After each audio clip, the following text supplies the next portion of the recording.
Aim 1 of Andri is called Mining the Gold.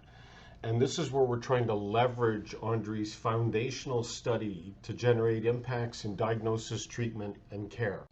More specifically, to identify, develop, and validate multimodal biomarkers that can distinguish individuals with pure versus mixed forms of dementia and cognitive impairments that predict their prognosis and outcome. So what do we mean by mining the gold? The foundational study of Andri studied 520 patients with neurodegenerative disease in one of 5 categories, either cerebrovascular disease in red, frontotemporal dementia in orange, Parkinson's disease in green, Alzheimer's disease or mild cognitive impairment in blue, amyotrophic lateral sclerosis, here represented in purple.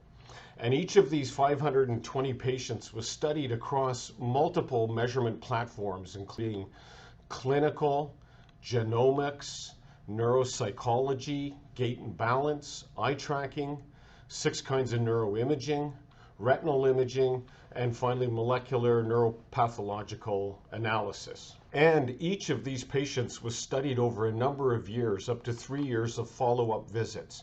And this created this mountain of data represented by all of these cubes. Now, traditionally, researchers would only study one of these cubes at a time. For example, studying patients with cerebrovascular disease with eye tracking, or a different one of these cubes. What the Andri foundational study allows is now these 2-dimensional or multi-dimensional analysis.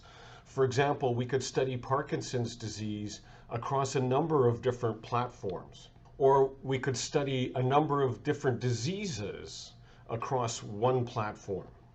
And we can start to do combinations of that, of multiple diseases, multiple platforms, and in time in these multi-dimensional analyses.